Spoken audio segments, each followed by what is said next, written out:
Apurva, sir आमच्या sir शाळेत मी Vedika sir सांगे. आमच्या अरे एक बोलत असल्यानंतर मी नाव घेतल्यानंतर शक्यतो हे करू नका, ते ऐकून घ्या आणि मग हे करूया. मी सगळ्यांना विचारणार आहे. हा अपूर्व, सर नात्यांची घट्टवाणी. नात्यांची घट्टवाणी. बर. सर वेदिका, मी सांगू, हास्यचित्रातील मुले यापर्यंत झालेले आहे सर, आता व्याकरण सुरू झालं. बर. व्याकरणातलं काय सुरू आहे? सर व्याकरणातलं चेतना अलंकार सुरू आहे. बर. सोनाली, मला तुमची इथे नावं जे दिसतात मी त्या नावाने हे करतो. जर तुमच्या आई बाबा, आईचे किंवा बाबांच्या नावाने अकाउंट जर असेल तर शक्यतो मेसेज करा. हा सर आमच्या बोला. शाळेमध्ये एक होती समय यापर्यंत झालेला आहे. तर समजले जवळपास की पहिला भाग साधारणतः सुरू आहे काहींचा संपत आलेला आहे. आणि तुमची जी आता परीक्षा होणार आहे त्या परीक्षेमध्ये बहुतेक पहिला जो भाग आहे विभाग त्यावरच आधारित तुम्हाला जे आहे प्रश्न जे आहेत ते विचारले जाऊ शकतात. बरोबर? यस. Yes sir. तर मग या आधारित आपण, कारण कविता आणि पाठ तुम्हाला शक्यतो सगळे शाळेमध्ये होणार आहे. फक्त आपण जेव्हा जेव्हा तास मिळेल की तुम्हाला जो अवघड वाटणारा आहे तुमचे प्रश्न आपण त्यावर घेऊया आणि व्याकरणावर जास्त भर देऊया. लेखन प्रकार असेल किंवा मराठीचे व्याकरण जे असेल तर त्यावर आपण जास्त जे आहे ते फोकस करणार आहोत. येस.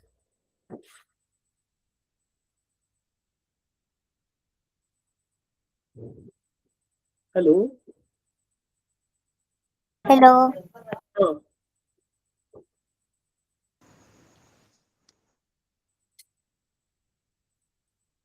हा काय विचारायचं बोल. हॅलो. Hello sir. हा. सर आमचं इंग्लिश मीडियमचं आहे मराठी, तर आमचे लेसन्स वेगळे आहेत. हो हो. मग त्यामुळे आपण सर्व समावेश जे आहेत ते व्याकरण सर्वांना सेम आहे. तुम्हाला अक्षर भारतीचं बहुतेक शक्यतो पुस्तक असेल आणि यांना जे आहे ते सुलभ असेल. हा. तर जे व्याकरणाचा जो भाग आहे आपण व्याकरणाचा एकत्र येऊया आणि जेव्हा तुम्हाला काही एखादं पुस्तकाचं धड्याचं जर आपल्याला घ्यायचं असेल तर तेव्हा आपण सेपरेट घेणार. तुमचे उजळणीचे तास आपण वेगळे घेणार आहोत. मी सांगेल तसं मॅमला की मराठीचे क्लास जे वेगवेगळे राहतील. आज जे झाले ते आपण कॉमन जो असेल त्यावरच आधारित. कोण कोण इंग्लिश मिडियमचे जरा हात वरती करा म्हणजे मला कळेल. रेज हँड करा की बाकीच्यांनी लो हँड करा जे फक्त इंग्लिश मिडियमचे जे आहेत ज्यांचं पुस्तक अक्षर भारती आहे मराठीमध्ये.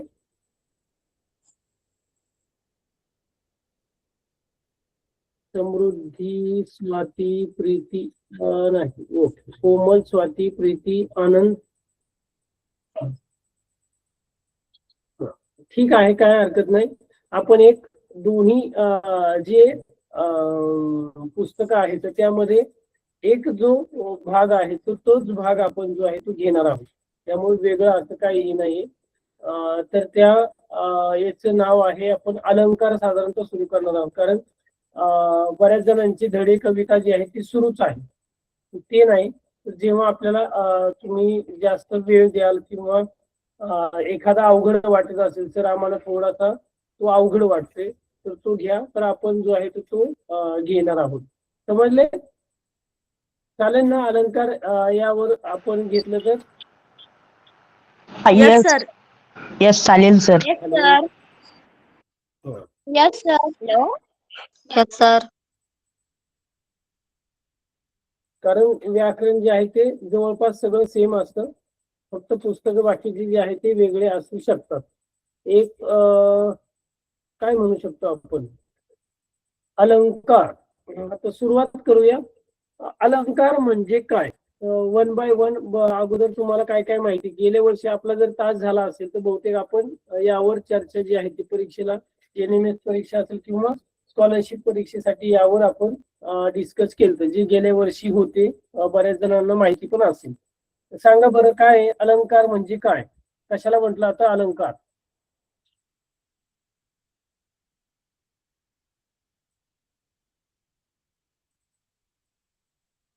कोण सांगतोय? बघूया तुमच्यापैकी किती जणांना अलंकार या विषयीची जी आहे ती माहिती येते. हो, सर मी सांगू किती? मग सगळे नका इथे मी लोअर हँड करा आणि 1 बाय 1 जे आहे ते सांगते. हो. सर मी सांगू?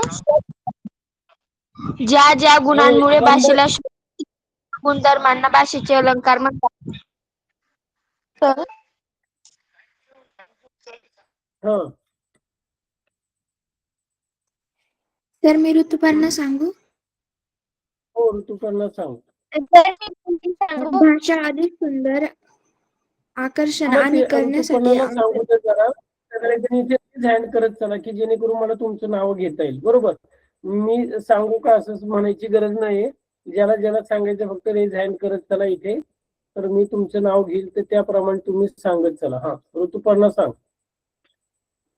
भाषा अधिक सुंदर, आकर्षण आणि प्रभावी करण्यासाठी वापरलेल्या शून्यात्मक किंवा भाषिक कल्पवृत्त्यांना अलंकार म्हणतात.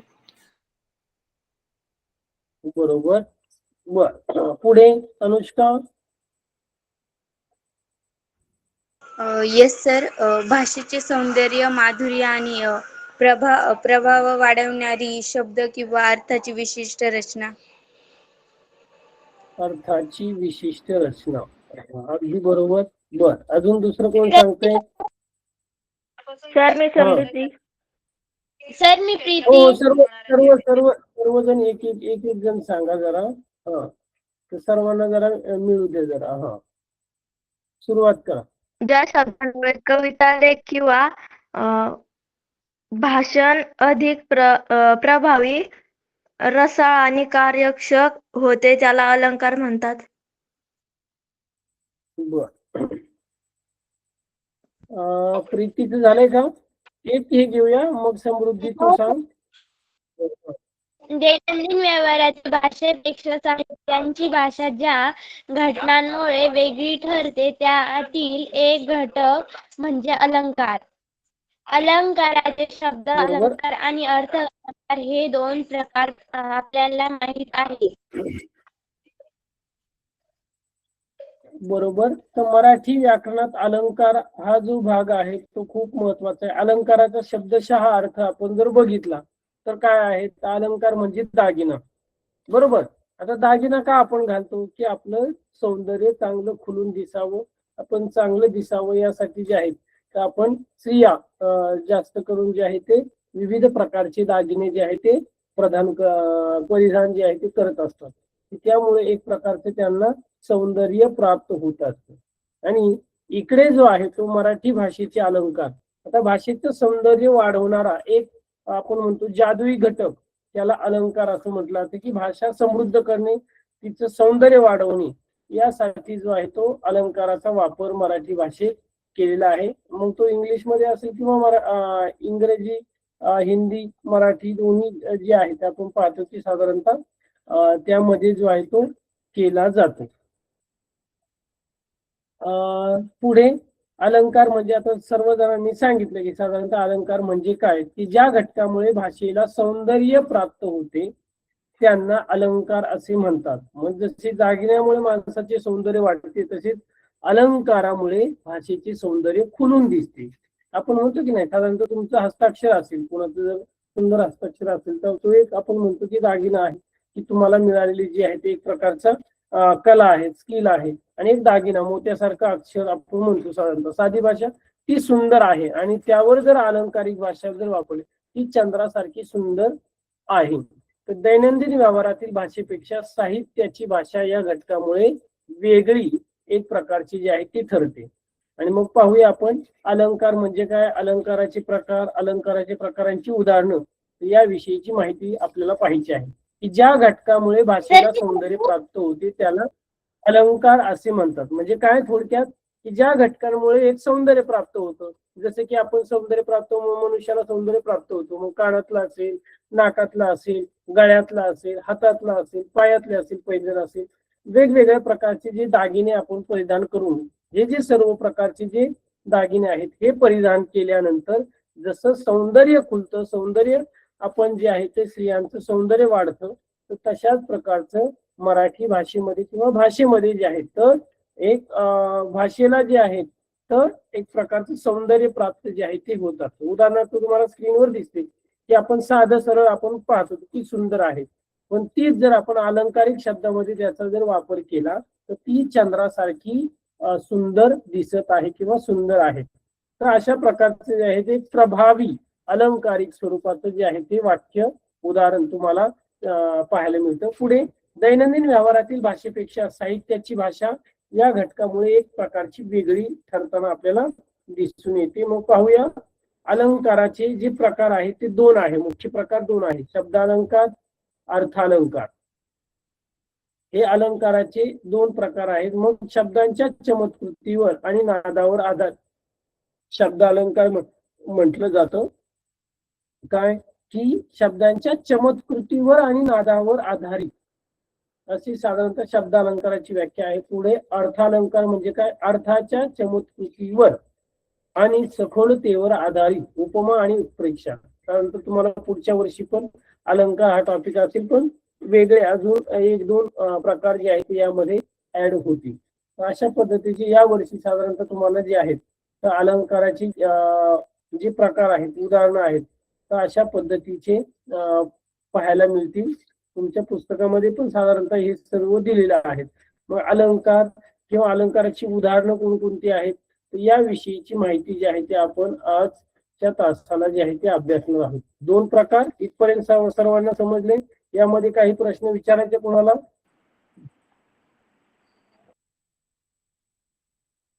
नाही सर. नाही सर. नाही सर. नाही सर.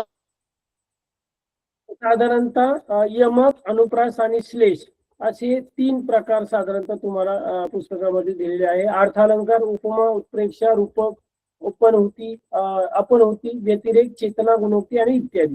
तर अशा प्रकारचे अर्थालंकाराचे हे आहेत. तर गेल्या वर्षी पण साधारणतः आपण अभ्यासलेला आहे आणि या वर्षी पण तुम्हाला साधारणतः जे आहे ते अलंकाराची ही सर्व प्रकार जे आहे ते आपल्याला बघायचे आहेत. बघूया पुढे शब्दालंकार. तर शब्दांचे नाद, सौंदर्य आणि लय यावर आधारित हा शब्दालंकार आहे. तर त्यामधला पहिला जो प्रकार आहे तो आहे यमक. आता यमक म्हणजे काय आणि यमक अलंकाराची उदाहरणं जी आहेत ते आपण पाहणार आहोत. कवितेच्या चरणाशी म्हणजे कवितेच्या चरणाच्या शेवटी, मध्य किंवा ठराविक ठिकाणी एक किंवा अनेक अक्षरे वेगवेगळ्या अर्थाने आल्यास तेथे यमक हा अलंकार होतो. मग कवितेच्या ज्या ओळी आहेत आपण पाहतो कवितेच्या ओळी आहेत त्यामध्ये शेवट असेल, मध्य असेल किंवा काही ठराविक ठिकाणी एक किंवा अनेक अक्षरे जे आहेत ते वेगवेगळ्या अर्थाने आल्यास त्या ठिकाणी यमक अलंकार होतो. यामुळे कवितेला एक विशिष्ट प्रकारचं नाद आणि लय जे आहे ते प्राप्त होताना आपल्याला पाहायला मिळते. तुम्ही जर त्याची उदाहरणं पाहिली तर त्याला तुम्हाला पटकन जे आहे ते उदाहरण लगेच तो अलंकार समजेल. मनास चंदनाचे परित्वा झिजावे, परी अंतरी सज्जना नीन निवावे. तसे एक प्रकारची समान अक्षरांची पुनरावृत्ती कवितेच्या शेवटी आलेली आहे. झिजावे आणि निवावे यामध्ये जे आहे ते वेगळ्या अर्थाने वापरलेले आहे, पण शेवटी एक प्रकारचे काय आहेत सारख्याच जे आहेत. मना चंदनाचे परित्वा झिजावे, परी अंतरी सज्जना निर्मावे. मग अधोरेखित आपण पाहतो की साधारणतः काय साम्य एक प्रकारचं आढळतं. तर हे दोन्ही जे शब्द आहेत ते कसे आहेत, सारखे आहेत. पहिल्या चरणामध्ये असेल किंवा दुसऱ्या ओळीमध्ये असेल तर वे आणि वे म्हणजे समान अक्षरांची पुनरावृत्ती. पुनरावृत्ती म्हणजे काय, पुन्हा पुन्हा येणे म्हणजे त्यांचा क्रम आहे. कवितेच्या शेवटी आलेला नाद एक प्रकार. झिजावे, निवावे तर अशा प्रकारचे जे आहेत हे शब्द जे आहेत ते पुन्हा पुन्हा म्हणजे परत परत आलेले आहेत. तेव्हा यमक अलंकार. हॅलो, स्क्रीन दिसत नाहीये सर. कुणाला अजून सगळ्यांना दिसत नाही का रे? कुणाला दिसते? स्वाती, अपूर्वा, तुम्हाला स्क्रीन दिसते का? हो सर दिसते. हा, सर, ज्याला दिसते. दिसत नसेल काय करा, हा ज्याला दिसत नसेल बंद करून परत चालू करा. हा बंद करून परत चालू करा तर तुम्हाला जी आहे ती स्क्रीन व्यवस्थित दिसेल. पुढे तर हे उदाहरण समजले की तुम्हाला साधारणतः एखाद्या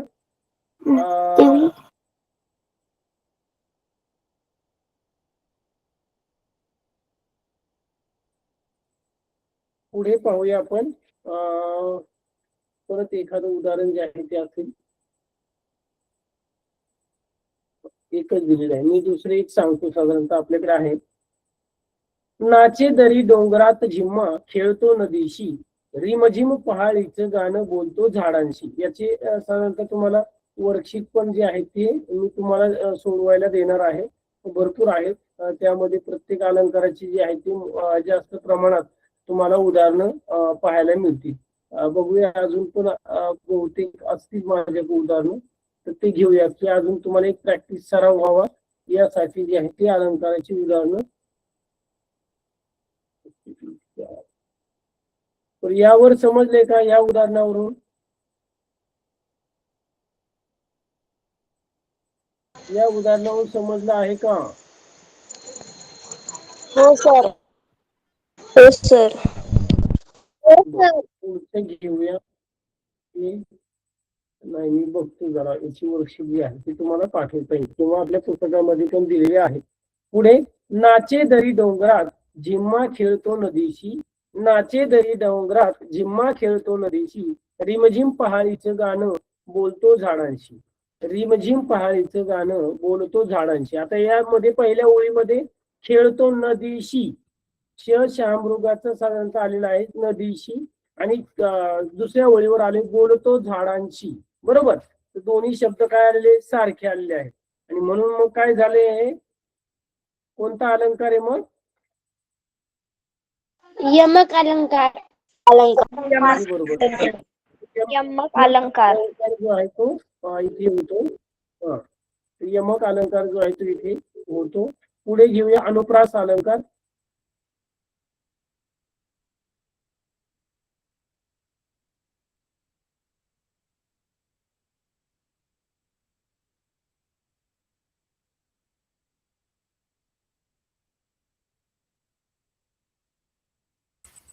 एखाद्या वाक्यात किंवा कवितेच्या चरणात एकाच अक्षराची पुनरावृत्ती होऊन त्यातील नादामुळे जेव्हा त्याला सौंदर्य प्राप्त होते तेव्हा त्यास अनुप्रास अलंकार असे म्हणतात. अनुप्रास अलंकाराचं काय? ते एखाद्या वाक्यात किंवा कवितेच्या चरणात एखाद्या अक्षराची म्हणजे एकाच अक्षराची पुनरावृत्ती होते. म्हणजे काय? पुन्हा पुन्हा येणे आणि त्यामुळे एक प्रकारचा नाद जो आहे तो प्राप्त होतो आणि त्याला सौंदर्य प्राप्त होते तेव्हा त्यास अनुप्रास अलंकार होतो. पहिल्या अलंकार याच्यामध्ये काय झाले?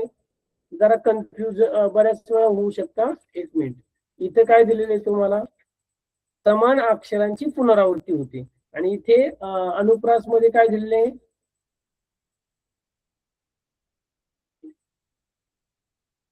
एकाच अक्षराची पुनरावृत्ती म्हणजे एखाद्या वाक्यात किंवा कवितेच्या चरणात काय एकाच अक्षराची पुनरावृत्ती आणि तिथे समान अक्षरांची आहे. तर त्यामुळे नाद जो प्राप्त होतो त्याला गडद निळे जलद भरून आले. आता गडद इथे द आलाय, इथे द आलाय, इथे द आलाय. बरोबर आहे की नाही? तर हे काय झाले? गडद जलद भरून आले आणि मग द या अक्षराची काय झालेली आहे? पुनरावृत्ती म्हणजे पुन्हा पुन्हा आलेले आहे तेव्हा त्याला अनुप्रास अलंकार असे म्हणतात. काय म्हणतात? अनुप्रास. गडद निळे जलद भरून आले शीतल तनु चपल चरण अनिलगन निघाले.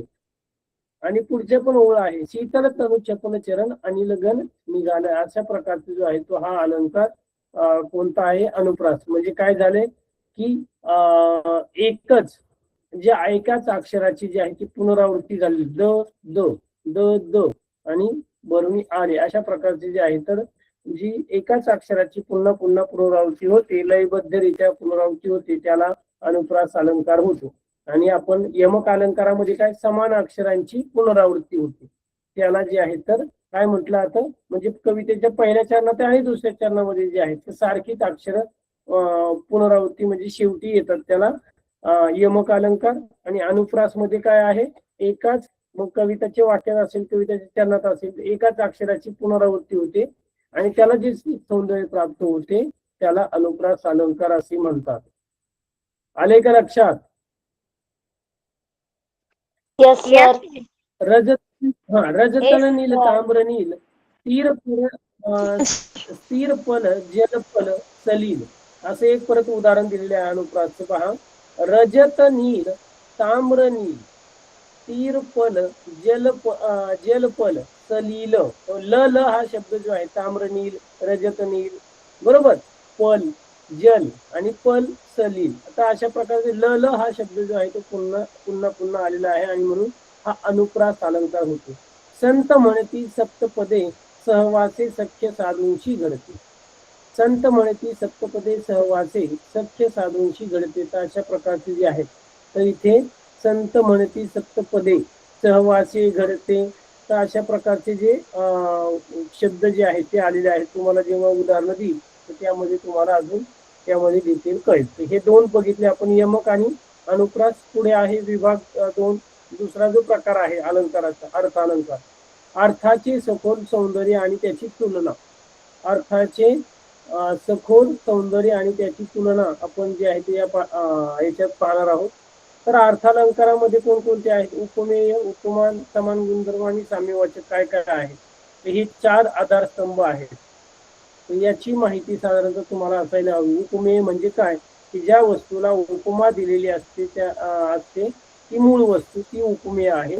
उपमान म्हणजे काय, ज्या वस्तूची उपमा दिलेली असते तिला तुलना करायची आहे आणि इथे काय मूळ वस्तू आहे आणि जिच्याशी तुलना करायची ती. समान गुणधर्म काय, की दोन्ही वाक्यांमधील, दोन्ही चॅनलमधील, दोन्ही वस्तूंमधील सारखेपणा काय आहे, सेम. आणि पुढे दिलेला आहे साम्यवाचक शब्द, म्हणजे सारखेपणा दाखवणारा शब्द कोणता आहे. पहिलं उपमेय, उपमान, समान गुणधर्म आणि साम्यवाचक, ही 4 अर्थालंकाराचे जे आपण पाहतो की त्यामध्ये साधारणतः दिलेलं आहे.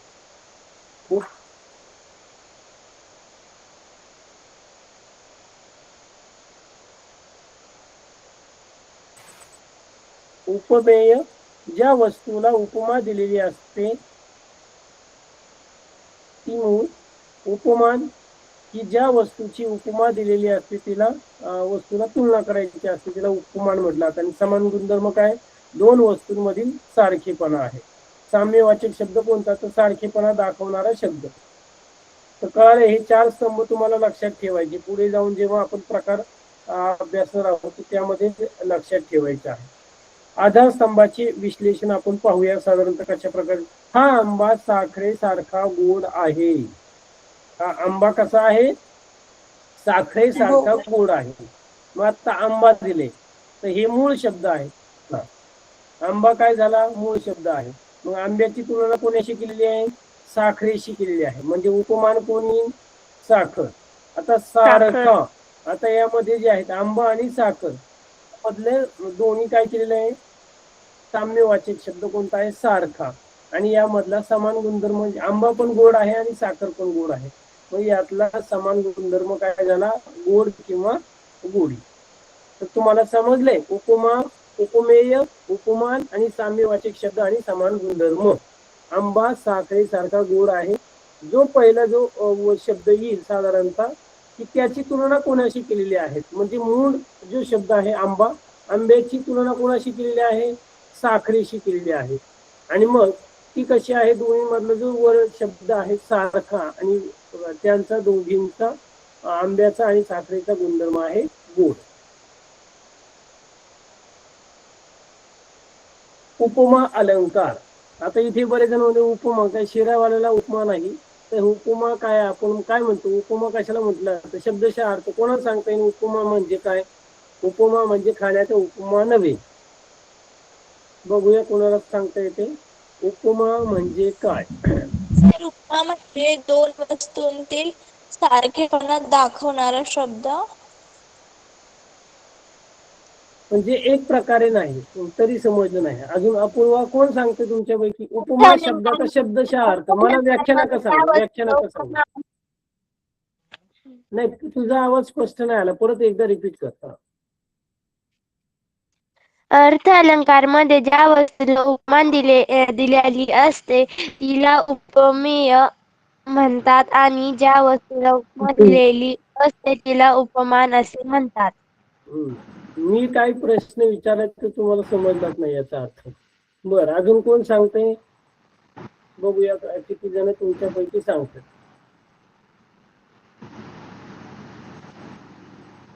प्रणाली सांगते, सांग बरं. उपमा शब्दाचा अर्थ, शब्दशः अर्थ तुम्हाला व्याख्या सांगायला सांगितलेली नाही. बरेच जण उपमा अलंकाराची व्याख्या सांग. उपमा अलंकाराची किंवा उपमेय उपमान हे पण नाही. उपमा म्हणजे काय? तर एक हे माहिती वाक्य पाहिजे. असतं हा. एक वाक्य असतं त्याच्यात त्यातले सांगू. उपमान असतं. ज्या वस्तूला उपमा दिलेली असते त्या वस्तूला उपमेय म्हणतात आणि जी वस्तू असते नाही. त्याला उपमान असे म्हणतात.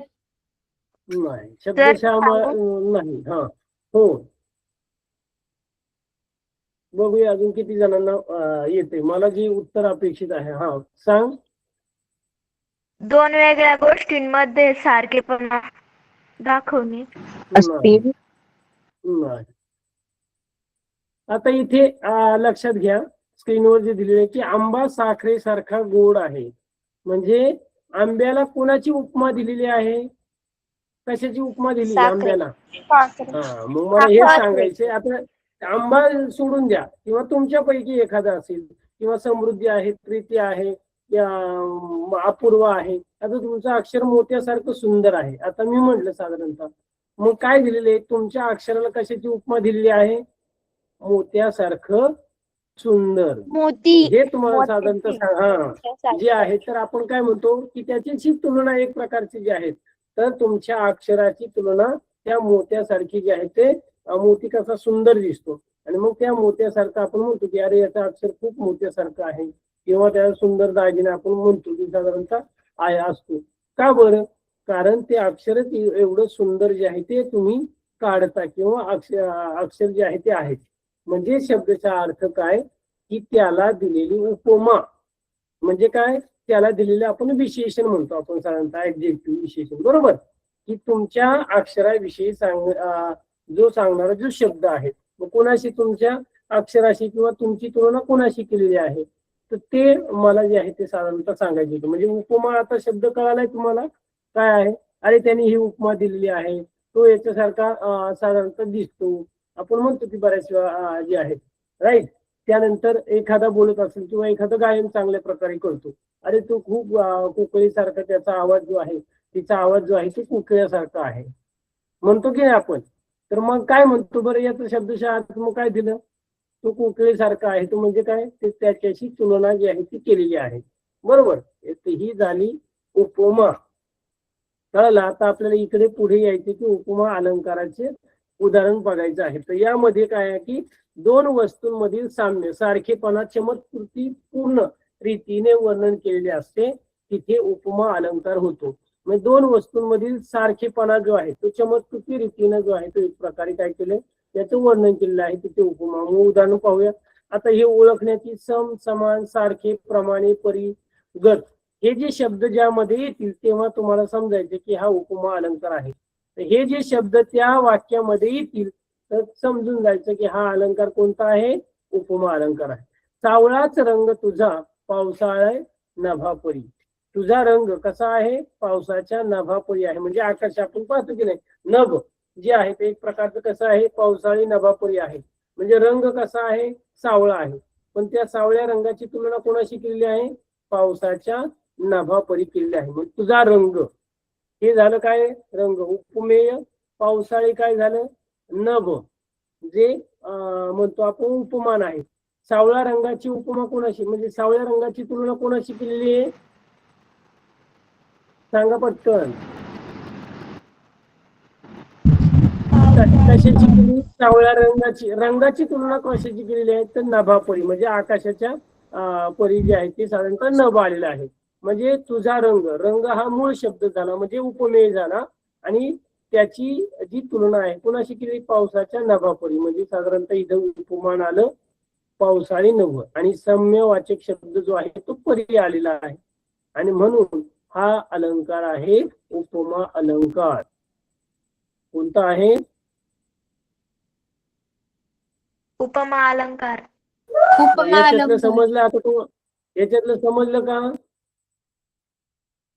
Yes sir. Yes sir. हो सर. उपमा अलंकार हा व्यवस्थित समजणे की कशा पद्धतीने आहे की त्याची तुलना तुम्ही कुणाशी करताय. किंवा काय आहे, बरोबर. मूळ शब्द कोणता आहे. आता साधारणतः आपण मोत्यासारखं अक्षर म्हटलो की आंबा साखरेसारखा गोड आहे, तर आंबा, सावळा रंग, त्यानंतर मोत्यासारखं अक्षर, हे मूळ झालं. मग त्याची तुलना जी आहे केली, तुलना ज्याच्याशी केली ते झालं उपमान. आणि मग हे असे सम, समान, सारखे, प्रमाणे, गट, परी हे जे शब्द येतात त्याला साम्यवाचक म्हणजे सारखे दर्शवणारे शब्द आहेत. पुढे उत्प्रेक्षा अलंकार, याची उदाहरणं सगळ्यांची मी सेपरेट तुम्हाला देणार आहे, ते आपण तुम्हाला सोडवायला घेऊया. उत्प्रेक्षा अलंकार, उपमेय हे जणू उपमानच आहे असे जिथे वर्णन केले असते तिथे उत्प्रेक्षा अलंकार होतो. उपमेय हे जणू उपमानच आहे असे ज्या ठिकाणी वर्णन केलेले असते तिथे उत्प्रेक्षा अलंकार होतो. केवळ तुलना नाही तर तीच वस्तू असल्याची दाट कल्पना आपल्याला साधारणतः, म्हणजे त्याच्याशी कल्पना एक प्रकारची तुलना नाही तर तीच वस्तू सेम टू सेम जी आहे ती असल्याची जेव्हा कल्पना आपल्याला वाटते तेव्हा उत्प्रेक्षा अलंकार होतो. मग आता उत्प्रेक्षा अलंकार कशा पद्धतीने ओळखायचा. जणू, काय, जेवी, गमे, भासे, वाटे, जसे, तसे असे जे शब्द असतील तेव्हा त्या ठिकाणी उत्प्रेक्षा अलंकार होतो किंवा तो उत्प्रेक्षा अलंकार आहे. तर बघा उत्प्रेक्षा अलंकाराचे उदाहरण. हा आंबा म्हणजे जणू साखरच. आंबा म्हणजे जणू काय आहे, एक प्रकारची साखरच आहे. मग उपमेय मूळ शब्द काय झाला, आंबा. उपमान कशाची तुलना केलेली, साखरेची. आणि मग यामध्ये शब्द कशाचा आलेला आहे, जणू, म्हणजे आंब्याची तुलना जी आहे. तर मग आंबा जणू काही साखरच वाटतो असं वाटतं, हे जणू दिले आहे. त्यानंतर पुढचं, आईचे प्रेम म्हणजे जणू सागरच. आता जणू शब्द आला की समजून जायचं की हा उत्प्रेक्षा अलंकार आहे. आता आईच्या प्रेमाची तुलना कशाशी केलेली आहे, सागराशी केलेली आहे. का बरं, आता सागराशी का बरं तुलना केलेली, कोण सांगेल. आईचं प्रेम हे सागरासारखंच आहे. सर मी सांगू. हा, सर जे सागरांच्या लाटा असतात त्या चालूच असतात, म्हणजेच आईचं प्रेम ही कायम आपल्यावरती असतं आणि लाटा ही कायम चालू असतात. म्हणजे जसे जसे सागराच्या लाटा सुरू असतात त्याचप्रमाणे आपलं आईचं प्रेम कधी संपत नाही, ते चालूच असतं. बर, अजून कोण सांगतंय. सर मी प्रत्येक जण सांगू. आपापला जो आहे तो काय करू शकतो, अर्थ लावू शकतो. हा, सागर जसा मोठा आहे त्याला खंडच नाहीये, तो कुठपर्यंत पण जाऊ शकतो. तसंच आईचं प्रेम पण तसंच असतं, ते कधीच कमी होत नाही. अगदी बरोबर आहे. तेच सांगायचं की आईचं प्रेम जे आहे ते आपण मोजता येऊ शकत नाही. त्याला जे आहे तो शेवट नाही. आईचं प्रेम जे आहे ते अथांग आहे किंवा आहे. तुम्ही सागरावर जर थांबले, साधारणतः सागर किनाऱ्यावर बसली आणि त्या सागराचा शेवट तुम्हाला दिसत नाही किंवा तुम्हाला त्याचा पत्ता जो आहे तो लागू शकत नाही, अनुमानच करू शकत नाही. तसंच आईचं प्रेम सुद्धा आहे की या आईच्या प्रेमाचा शेवट किंवा आई आपण पाहतो की साधारणतः तो जो आहे अंत जो आहे तो लागत नाही. आणि म्हणून आईच्या प्रेमाची तुलना ही सागराशी केलेली आहे. मग उपमेय म्हणजे मूळ साधारणतः शब्द हे आईचे प्रेम आहे. उपमान कुणाशी तुलना केलेली आहे, सागराशी केलेली आहे. आणि यामध्ये शब्द आलेला आहे जणू. समजलंय. Yes, sir. पुढे आता तुलना जो आहे उपमा आणि उत्प्रेक्षा यामधली काय तुलना करायची आपल्याला, हे दोन्ही. कारण बऱ्याच सारखे शब्द आहेत, यामध्ये पण बरेच जण कन्फ्युज होतात कारण वेगवेगळी उदाहरणं दिल्यानंतर. आता मूलभूत स्वरूप काय आहे ते बघून घेऊया. दोन वस्तूंमधील सारखेपणा सारखाच आहे. उपमेय हे जणू उपमानच आहे अशी कल्पना केलेली आहे आणि इथे दोन वस्तूंमधील सारखेपणा सांगितलेला आहे. आता यामध्ये वापरलेले शब्द कोणते, सम, सारखा, प्रमाणे. आणि उत्प्रेक्षा अलंकारामध्ये जणू, गमे, भासे, वाटे असे शब्द येतात उत्प्रेक्षा अलंकारामध्ये, सम, सारखे, प्रमाणे. तर आंब्याचे उदाहरण, आंबा हा साखरेसारखा गोड आहे किंवा आंबा हा साखरेसारखा आहे साधारणतः. मग सारखा, आणि इथे हा आंबा जणू, आंबा म्हणजे जणू साखरच आहे. जणू शब्द वापरलेला आहे. गमे, भासे, वाटे, उत्प्रेक्षा आणि सारखा, सम, सारखा, प्रमाणे, सारखे जे शब्द आहेत ते उपमा अलंकाराचे आहे. तर या दोन्ही अलंकारातला फरक समजलाय तुम्हाला. Yes, sir. पुढे अलंकार एका दृष्टिक्षेपात एक प्रकारे आपण साधारणतः एक ओव्हरऑल तर शब्द अलंकार, यमक अलंकार शॉर्ट मध्ये पाहिलं तर शेवटी समान अक्षरे यमक अलंकारामध्ये, शब्द अलंकारामध्ये जे दोन अलंकार आपण पाहिले, यमक शेवटी समान अक्षरे की झिजावे निनवावे म्हणजे व आलेला आहे. अनुप्रास मध्ये काय येतं, अक्षरांची लयबद्ध पुनरावृत्ती म्हणजे एकच अक्षर जे आहे ते पुन्हा पुन्हा प्रत्येक ओळीमध्ये आलेलं आहे किंवा एका ओळीमध्ये आलेलं आहे. गडद निळे आपण पाहतो साधारणतः. त्यानंतर आपण अर्थालंकार, उपमा म्हणजे सारखेपणा, सारखा, प्रमाणे, परी यासारखे जे शब्द वापरले जातात त्याला उपमा अलंकार होतो. आणि उत्प्रेक्षा म्हणजे काय, जणू, तेच, जणू, भाष्य, गमी हे जे शब्द आहेत ते उत्प्रेक्षा अलंकाराचे आहेत. भाषेचे सौंदर्य समजून घेताना हा प्रवास साधारणतः आपल्याला समजत नाही की अजून भरपूर अशी उदाहरणं आहेत, भरपूर असे प्रकार साधारणतः दिलेले आहेत. तर तुम्ही पुस्तकांमध्ये जर बघितलं साधारणतः तर तुम्हाला जे आहे तो उत्प्रेक्षा अलंकाराची जी उदाहरणं दिलेली आहेत. आईचे प्रेम जणू सागरच आहे. आभाळ आगत माया तुझी आम्हावरी राहू दे. आभाळ आगत माया तुझी आम्हावरी राहू दे असं एक उदाहरण साधारणतः दिलेले. हे थोडं स्किप करतो मी. तुमच्या पुस्तकामधले जे उदाहरणं आपल्याला दिलेले आहेत तर त्यावर जरा एक थोडासा आढावा घेऊया आपण.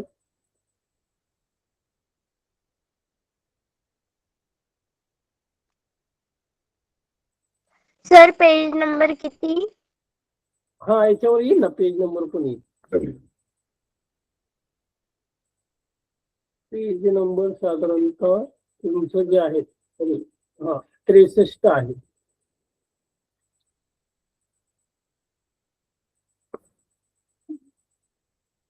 दोन तीन जास्त उदाहरणं नाही दिलेले तुम्हाला, मी सोडवायला जास्त उदाहरणं साधारणतः देतो. इथे हे उदाहरणं तुम्हाला जी आहे ती इथे दिलेली आहेत. तर यातले घेऊया आपण सोडवायला. आईचे प्रेम जणू सागरच हे आपण पाहिलं होतं. आईचे प्रेम, त्यानंतर इथे काय झालंय, सागर शब्द दिलेला आहे आणि साम्यवाचक शब्द जो आहे तो जणू आहे. 63 सर इंग्लिश मधून सांगा. हो 63 पेज नंबर जे आहे ते 63 तुमच्या पुस्तकात नसेल, इंग्लिश मिडियम वाले तुमच्या पुस्तकात नसेल शक्यतो. तुमच्या पुस्तकात हे नाही, फक्त उदाहरण समजून घ्या. मराठी मीडियमच्या पुस्तकात पण नाहीये, कुमार भारतीच्या पुस्तकात नाहीये. नाही का?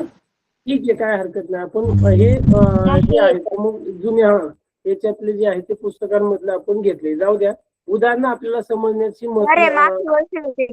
हा तर जे आपल्याला जे आहे ते साधारणतः समजण्यासाठी तुम्हाला जे आहे ती उदाहरणं दिलेली आहेत.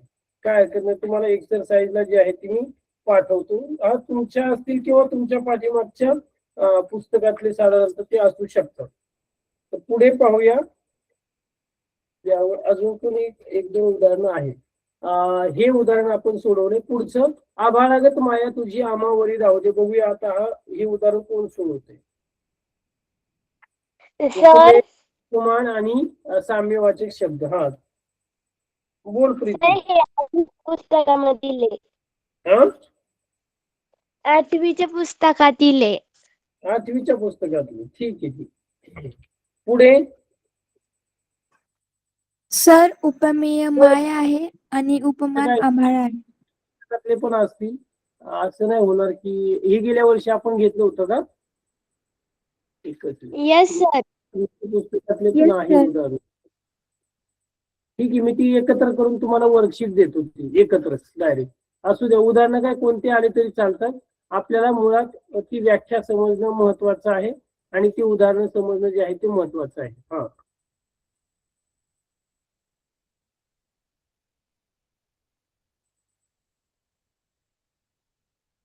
करा सुरुवात. आभाळागत माया तुझी आम्हावरी राहू दे.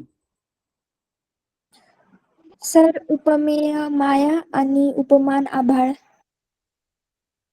उपमेय हे जे माया. शब्द आहे, हा उपमेय आभाळागत माया, बरोबर. हा आता उपमान काय येईल? आभाळ. आभाळागत माया तुझी आम्हावरी राहू दे म्हणजे जी माया आहे ते उपमेय आहे. मूळ शब्द काय आहे? उपमेय आहे. आता मायाची जी उपमा आहे ती तुलना कुणाशी केली? ते आभाळासाठी केलेली आहे. उपमान हे जे आहेत तर आभाळ झालं. तर साम्यवाचक शब्द कोणता आहे मग? गत. गत, लगत. बरोबर. त्याचे अक्षर मोत्यासारखे सुंदर आहे. वेदिका सांग बरं, त्याचे अक्षर मोत्यासारखे सुंदर आहे. उपमेय म्हणजे काय? आता उपमेय कोणता आहे, उपमान कोणता आहे आणि साम्यवाचक शब्द कोणता आहे? मोत्यासारखे अक्षर. मोत्यासारखे अक्षर, बर. त्याचे अक्षर मोत्यासारखे सुंदर आहे. सर उपमेय काय आहे? तर उपमेय अक्षर बरोबर. आणि आणि त्याची उपमान तुलना मोती. कोणाशी केलेली आहे? मोत्यासारखी केलेली आहे. हा, मग साम्यवाचक शब्द कोणता आला? सारखे. सारखे, अगदी बरोबर. ती गुलाबी उषा म्हणजे परमेश्वराचे प्रेमच जणू.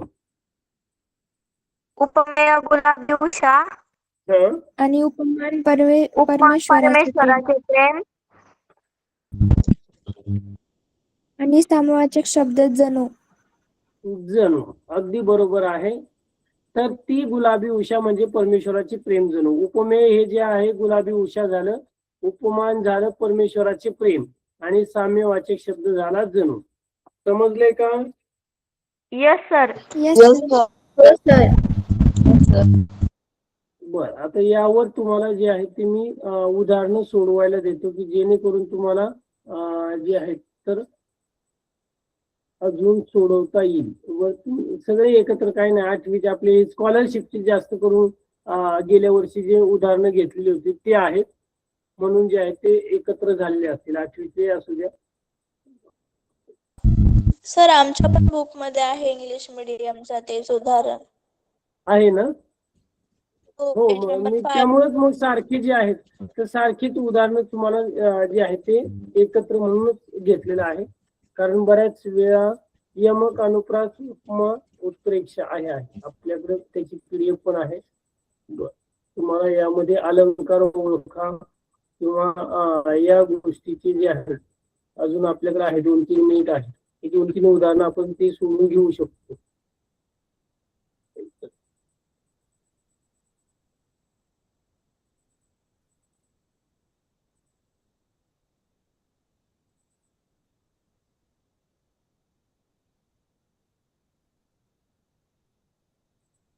दिसते का स्क्रीनवर? Yes sir. थोडं झूम Yes, sir. बघूया No, आता. sir. दिसेल आता. यस खालील सर, आता कोणत्या बरोबर दिसतंय. वाक्यात अलंकार आहे? तो सिंहासारखा पराक्रमी आहे. चंचल चिमणी चिवचिवली, चंद्र आकाशात चमकतो, आला तो आला, गेला तो गेला. बघूया कोणाला सांगते. खालील वाक्यात कोणत्या वाक्यात अनुप्रास अलंकार आहे?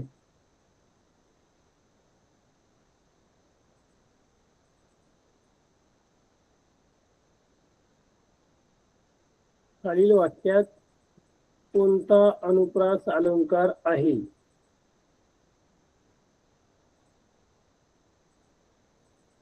अनुप्रास अलंकार म्हटलं तर काय येतं बरं? अगोदर व्याख्या सांगा. म्हणजे तुम्हाला ते शब्द महत्वाचे.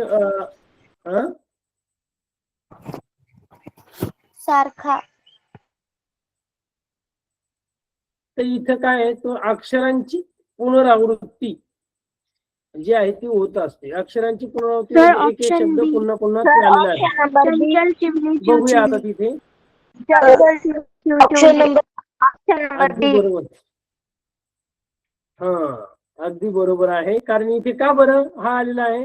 ल, चंचल, चिवचिवली हे पुन्हा पुन्हा आले. बाकीच्या उदाहरणामध्ये बघा बरं, चंद्र आकाशात चमकतो, आला तो आला, गेला तो गेला, हे पण साधारणतः येऊ शकतो, पण ते क्रमबद्ध आलेले नाही. तर हे ऑप्शन नंबर 2 आहे. आला तो आला, गेला तो गेला, यात कोणता अलंकार आहे? आता इथे पण आलेला आहे तो वेगळा. हा, आला तो आला, गेला तो गेला. यमक अलंकार. अनुप्रास. यमक अलंकार. यमक अलंकार. बघूया यमक बरं, सगळ्यांची उत्तर अलंकार. येऊ द्या अगोदर. काय का बरं, कसं काय यमक अलंकार येईल? काय बरं सांगा बरं. ड. कारण यामध्ये नाही. ला रिपीट झालेला आहे. Yes sir. ला बरोबर. तर इथे ती तिकडे अक्षर पुनरावृत्ती झाली होती अनुप्रास मध्ये, आणि इथे आपल्याला काय आहे? तर समान अक्षर जे आहेत ते पुन्हा पुन्हा आपल्याला दिसतं, पण दोन्ही पण कन्फ्युजन आहे.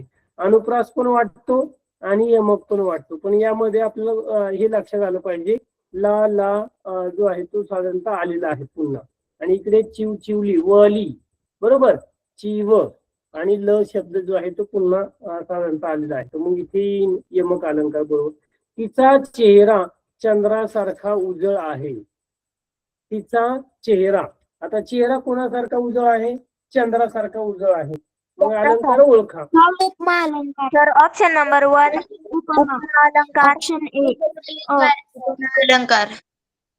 तर कारण तिला उपमा कशाची दिलेली तुलना आहे, केलेली आहे? त्याच्यामुळं तिचा बरोबर, तिच्या चेहऱ्याला जे आहे ते कोणाची उपमा दिलेली आहे? चंद्राची. म्हणजे चंद्राच्या तिच्या चेहऱ्याची चेहऱ्याची तुलना जी आहे ती चंद्राशी केलेली आहे. म्हणून हा अलंकार जो आहे तो कोणताही उपमा अलंकार. अलंकार. बरोबर. सूर्य जणू आकाशात सोन्याचा गोळा ठेवला आहे. सूर्य जणू आकाशात सोन्याचा गोळा ठेवला तर आहे. अनुप्रास अलंकार कोणता? अलंकार. अनुप्रास सूर्य अलंकार. जणू आकाशात सोन्याचा गोळा ठेवला आहे. आता इथे जणू शब्द आलेला आहे.